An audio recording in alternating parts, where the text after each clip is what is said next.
Assalamualaikum warahmatullahi wabarakatuh. Kali ini update sedikit soal aditif ya, cerita aja. Soal update penggunaan kuprum sulfat dan zinc sulfat ya. Penulis belum coba molybdenumnya.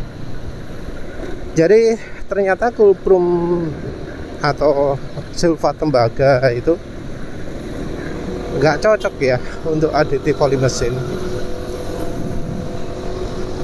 Yang pertama, tembaga sulfat itu tidak bisa larut ke oli. Kalau ke air wis bener-bener ya, campur air langsung larut. Sementara itu kalau tembaga sulfat nggak bisa larut, langsung mengendap. Kita ngomong kondisi dingin dulu ya.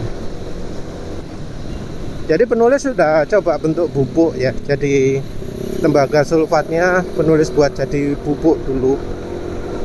Yang bentuk aslinya itu bukan bubuk, tapi kristal kecil-kecil gitu. Seukuran gula pasir barangkali ya, gula pasir yang halus.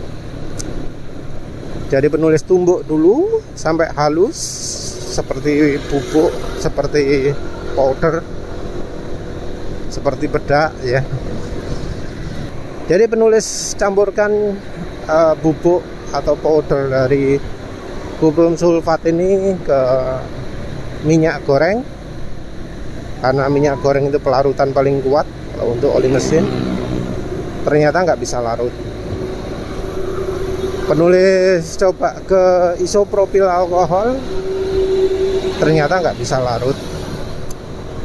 Penulis coba ke minyak silikon, ternyata nggak bisa larut.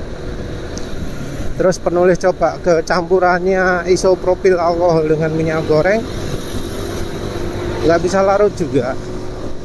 Bahkan kemudian jadi muncul aneh itu ya, ketika penulis coba campurkan air. Jadi penulis mencampurkan air, isopropil alkohol dengan minyak goreng, dikocok gitu ya. Jadi muncul hal yang aneh. Jadi muncul cairan yang beda sendiri gitu ya. Kocok. Jadi cairan gitu. Warnanya biru dongker gitu. Yang memisah. Jadi isopropil alkoholnya di atas, minyak gorengnya tengah, kuprumnya di bawah.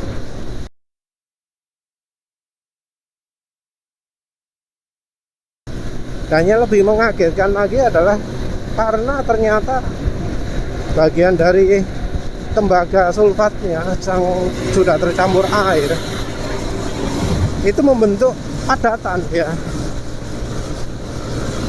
Jadi setelah tercampur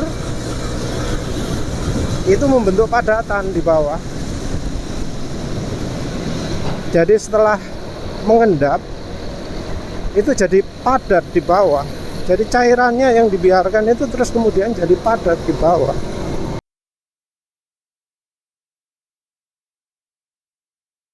Nah ini nggak bagus ini kalau untuk mesin ini.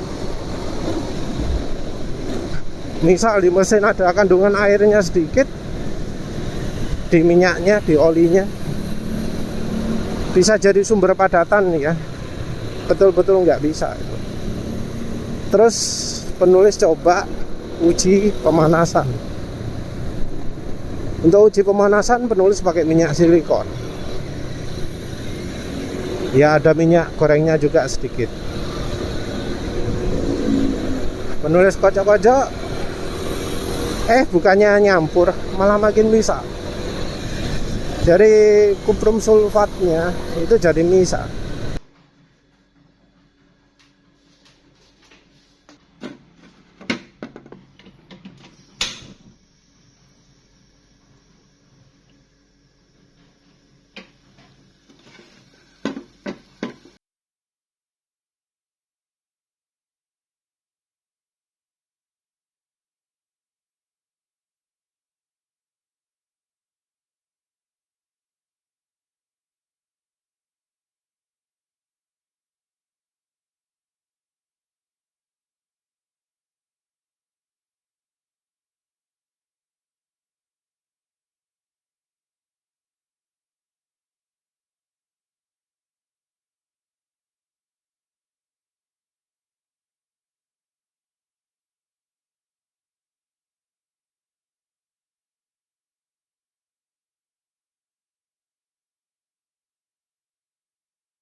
setelah dipanasi itu, yang pertama adalah kurkum sulfatnya itu jadi cair. Karena kan namanya minyak atau minyak silikon, minyak goreng ya, itu titik didihnya akan tinggi. Nah itu belum mendidih, tapi sudah sangat panas sekali. Kurkum sulfatnya bentuknya jadi cair. Nah kemudian setelah cair, dia langsung berubah. Warnanya yang aslinya biru dongker, kemudian bisa berubah jadi warna putih gitu ya.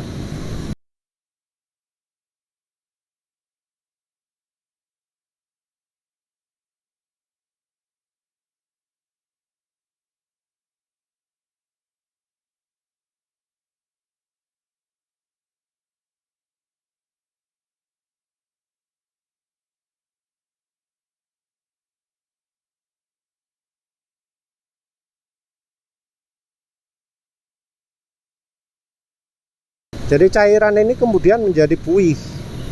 Buih warnanya biru cerah, biru muda. Ya antara biru campur putih lah, kayak gimana itu. Dan setelah didinginkan, yang terjadi adalah padat.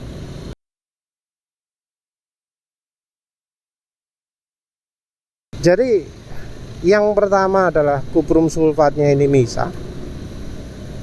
Terus yang berikutnya ini kuprum sulfatnya jadi padat.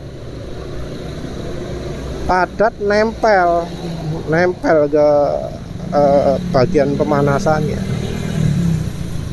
Nah ini yang gak oke ya. Karena artinya kalau misalnya kita pakai di mesin, maka kuprum sulfatnya ini akan jadi padatan yang nempel. Sudah nggak larut, mengendap, terus jadi mengeras. Nah ini kalau kita pakai di mesin, bakal ada endapan di situ, bakal muncul endapan. Ini beda dengan yang sebelumnya. Kita coba boron, kita coba stearik acid, nggak ada reaksi itu, karena kan kita sudah coba uji pemanasan styliron ya, dan ternyata justru pakai styliron olinya lebih tahan panas.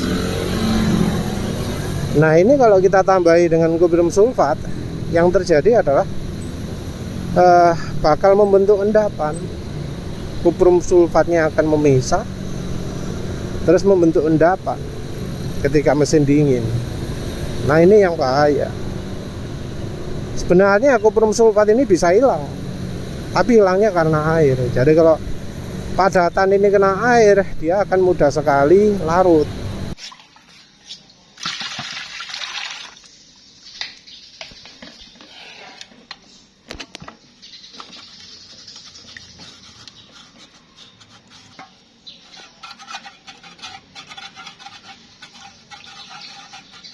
Tapi ya yang namanya mesin, air itu munculnya kapan toh ya? Bong air kalau kena panas hilang. Ya jadi kalau kita pakai kuprum sulfat, yang terjadi adalah pembentukan endapan. Yang berikutnya adalah kalau kita pakai zinc sulfat. Zinc sulfat ini untuk sementara penulis belum uji banyak ya. Tapi yang jelas lebih mudah larut ke minyak goreng, lebih mudah larut ke minyak silikon. Penulis belum pernah nyoba kalau ke minyak goreng gimana untuk uji pemanasan, tapi ke minyak silikon sepertinya jadi larut ya. Yang sulit itu adalah karena zinc sulfat ini warnanya cenderung bening, enggak berwarna biru seperti sulfatnya tembaga.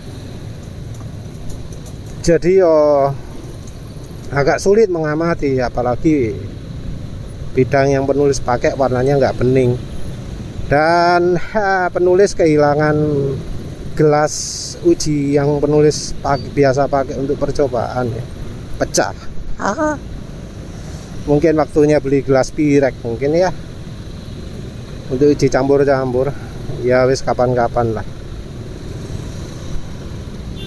Jadi untuk zinc ini untuk sementara kesimpulannya, kalau pakai zinc sulfat itu nggak muncul padatan, nggak membentuk aneh-aneh untuk sementara loh ya. Nantilah penulis lakukan uji pemanasannya lebih ekstrim. Tapi untuk sementara kesimpulannya, kalau kena panas, zinc sulfat itu akan lebih mudah tercampur ke minyak silikon ataupun ke minyak goreng. Jadi untuk sementara kesimpulannya kayak gitu. Nggak lihat ada endapan, nggak lihat ada perubahan kimia lainnya beda dari tembaga sulfat. Tapi ya lihat nanti, kalau misalnya pakai sulfat nggak bisa, penulis coba pakai fosfat. Jadi nyoba cari butiran bubuk fosfat ya, fosfatnya tembaga atau fosfatnya zinc. Barangkali bisa lebih mudah larut ke minyak. Ya wes lah, itu saja dulu. Jadi ya sayangnya untuk aditif gold sulfat nggak bisa dipakai. Entah yang dipakai oli cuprum itu apa, tapi rasanya bukan sulfat tembaga ya. Ya wes lah, itu saja. Terima kasih udah menonton. Assalamualaikum warahmatullahi wabarakatuh.